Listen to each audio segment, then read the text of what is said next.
Halo semua, hari ini gue lagi berada di daerah Lampung, lebih tepatnya di pabrik karet.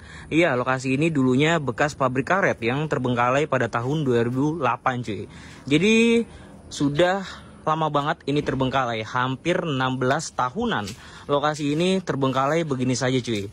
Jadi memang lokasi ini itu nggak dapat izin untuk memproduksi karet. Akhirnya memang lokasi ini terpaksa ditutup teman-teman pada tahun 2008. Dan juga info yang gue dapetin, lokasi ini juga mitosnya ada sosok siluman ular di bagian sebelah kiri bangunan sini cuy. Jadi memang ada kayak bagian kolam gitu, dan di situ mitosnya ada sosok siluman ular cuy. Dan di bagian kiri ini itu kayak bagian gudang gitu teman.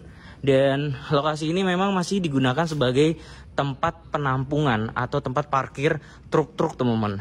Dan ini adalah bagian lorong untuk menuju ke bagian pabrik-pabriknya. Ya kalau misalnya sendiri nih, pabriknya memang sudah seperti ini ya, hancur berantakan seperti ini. Dan ada ban-ban truk juga, bahkan memang tangganya udah rapuh ya teman-teman ya. Dan di lokasi ini juga info yang gue dapetin, ada kejadian dimana memang sesudah ini terbengkalai, ada salah satu orang yang mencari kelelawar. Dia naik ke atas, dan pas dia mencari kelelawar, badannya itu dikerubutin kelelawar. Akhirnya dia jatuh dari atas ke bawah cuy, dan meninggal dunia. Dan ini memang info yang gue dapetin dari penjaganya. Dan bagian sini tuh yang tadi gue bilang ya, ini sering muncul sosok siluman ular di bagian sini dan mengeliliti bagian tiang-tiang sini cuy, kalau misalnya sendiri ya. Dan di bagian sini itu ada satu kendaraan mobil, gue nggak tahu ini mobil siapa, yang memang ada di bagian dalam pabrik sini cuy. Dan kita coba untuk masuk aja ya teman-teman ya. Assalamualaikum. Wah, gokil men. Ini ada pabrik karet.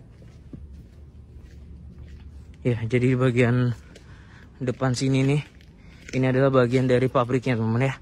Kelihatan ya, seng-sengnya udah pada copot semua. Dan ini bagian bangunan-bangunan sini, lantai 2-nya udah rapuh semua teman-teman ya.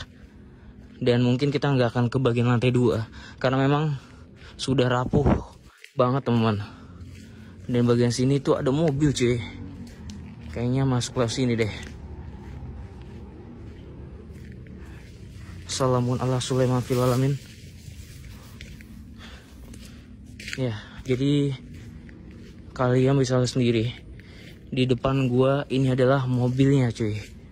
Ya, mobilnya memang terparkir di sini udah lama banget teman. Tuh, ini bagian dari pojoknya ya teman ya. Nah, seperti ini ya kondisinya ya.